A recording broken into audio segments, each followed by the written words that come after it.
Alright, so you've survived the river, you've got a few iron bars cooking, and maybe you've even broken your first thrall. What's next? It's easy to get stuck right here. That leap from a fresh-faced survivor to a warlord of the Exiled Lands feels huge. The Stone Age is behind you, but the road ahead is a mystery, and with so many new stations and feats, the world can feel even more hostile than ever. This is where a lot of players hit a wall. In this guide, I'm going to show you how to take those first few pieces of iron and leather and your brand new follower and use them to leave quote-unquote noob river in your dust. We're going to build your first real set of iron gear, arm your follower to the teeth, and lay the foundation for an actual empire. This isn't theory, it's a battle plan. Stick with me and you'll be dominating in no time.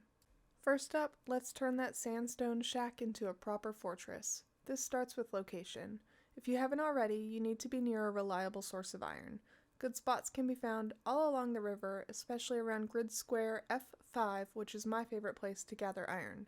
The river running north gives you access to iron, stone, and wood, which means less time running and more time crafting. Next, infrastructure. Your crafting area is the heart of your base. You need 5 key stations right now: a furnace, a blacksmith's bench, an armorer's bench, a tannery, and a carpenter's bench. You keep the furnace roaring with wood and ironstone to pump out iron bars, throw some stone in there for bricks. The bars go to the blacksmith for your tools and weapons. The armorer's bench will turn leather and iron bars into your first real armor. The tannery makes the leather, and the carpenter's bench is for shaped wood, which you'll need for better buildings and bows.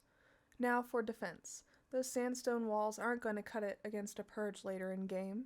As soon as you have bricks, start upgrading to tier 2.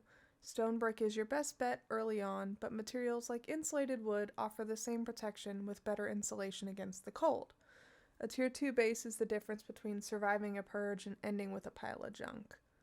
Finally, while you're out gathering, keep an eye out for crafter thralls in the nearby camps. Even a level 1 or 2 blacksmith will noticeably speed things up, and at higher tiers will even reduce the material cost of your gear. Getting anyone on these benches right now is a huge step. With your base churning out materials, it's time for the fun part, gearing up.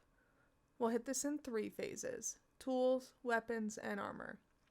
First, tools. Ditch your stone tools as soon as you can.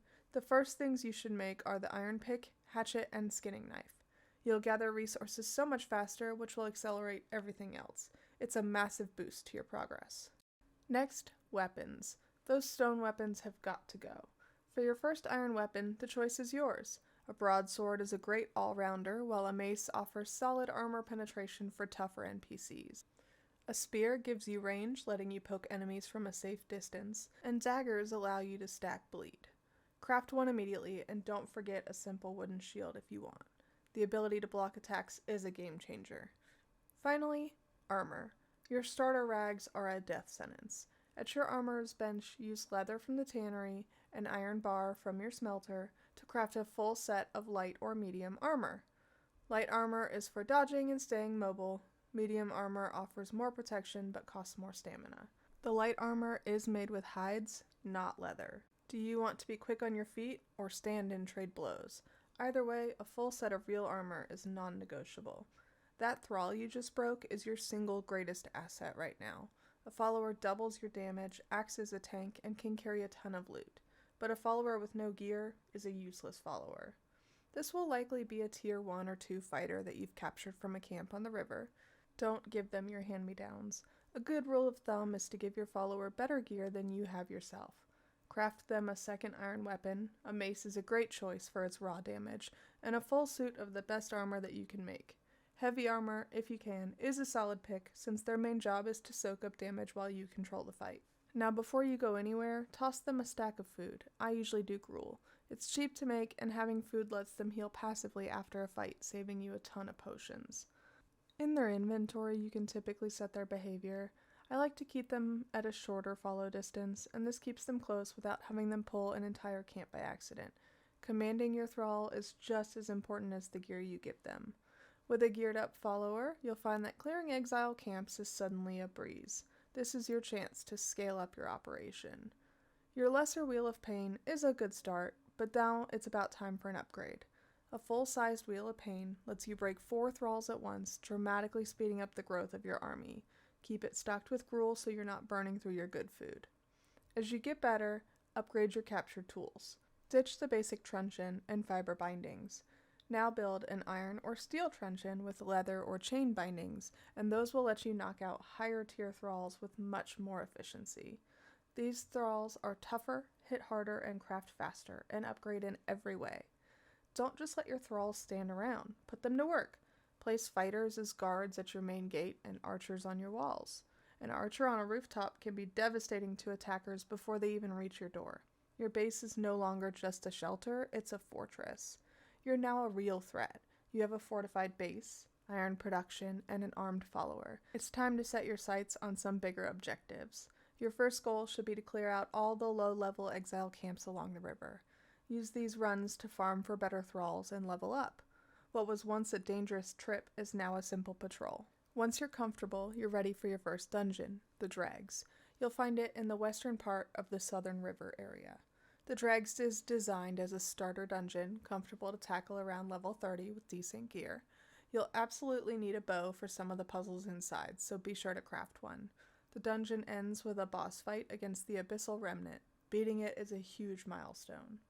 After clearing the Dregs, you've officially graduated from Noob River. The world is open to you. The logical next steps are east to the jungle or north into the highlands. Both are a step up in difficulty with new resources and tougher enemies. And a critical warning: stay away from the unnamed city and the volcano. These are endgame zones that will destroy you at this stage. Be patient, continue building your strength in the mid-tier zones, and you'll conquer them eventually. And that's your battle plan for mastering the Iron Age. You now have the blueprint to forge your gear, arm your followers, and build a real empire. If this guide helped you, smash that like button, subscribe for more, and tell me in the comments what your biggest struggle was when you first hit the Iron Age. You've come a long way from being naked and dying in the sand. You've built a secure base, mastered iron, geared up a follower, and taken down your first dungeon. The Riverlands are yours. But this is just the beginning. The next steps are steel, epic armor, and an army of named thralls. In the next video, I'll show you exactly how to find the resources to make steel and start crafting some higher level gear that will carry you into the later game. Thank you for watching Exiles. Until next time, keep crafting, keep surviving, and I'll see you in the Exiled Lands.